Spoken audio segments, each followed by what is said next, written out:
Today was just a light skate for James as he prepares for his very first Paralympic Games in Sochi, where he'll play defense for Team Canada. Now, these opal mines not only give Spencer, Idaho the title of Opal Capital of America, but they are also a family business. During the summer and winter months, you may drive past an old mill in Teton, Idaho and not even think twice. But during the fall, when Halloween starts approaching, it becomes something much more to the residents in the surrounding areas. I went behind the scenes to find out some of the things you can expect.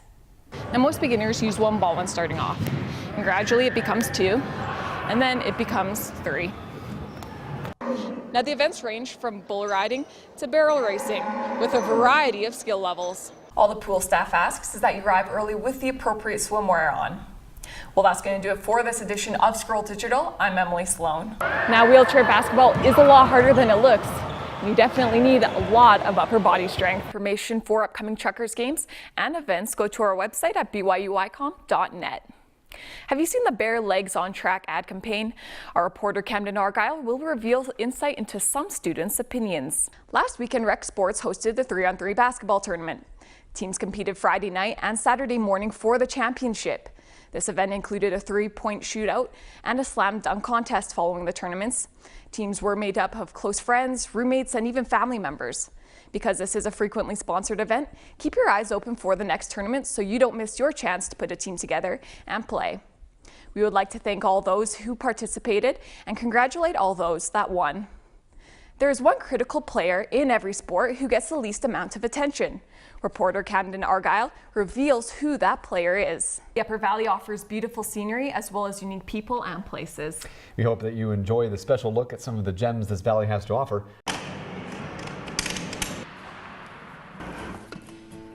It's a sport that requires a lot of upper body and core strength.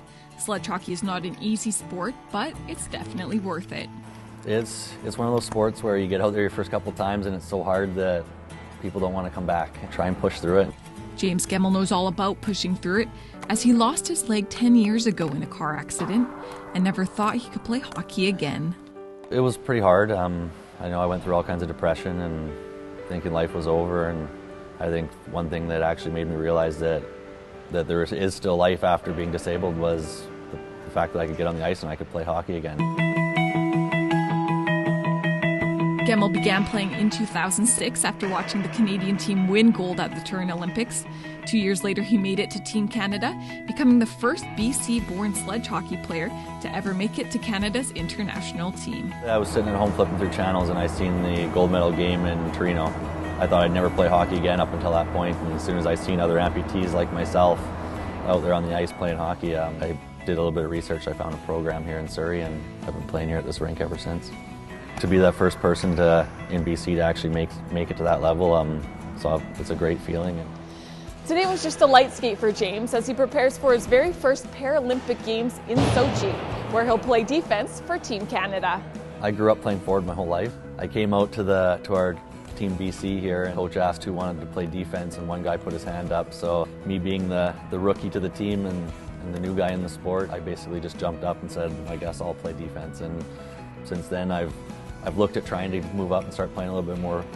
I guess my defensive skills are overpowering over my offensive skills, so I'll probably always be a defenseman now.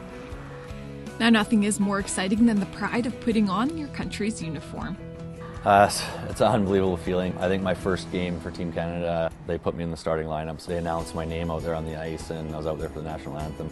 You know, it just puts chills down your spine. It's such a great feeling, and I don't think that you'll ever feel anything like it. I'll ever feel anything like it in my life. Obviously, it's something that every kid grows up wanting to do, is put on the Team Canada jersey and go out and represent your country with your name on the back. So it's unlike anything that you could ever imagine. The Paralympic Games begin on March 7th as Gemmell and the rest of Team Canada have their eyes set on gold. From the Surrey Sports and Leisure Complex, this is Emily Sloan for Go Vancouver.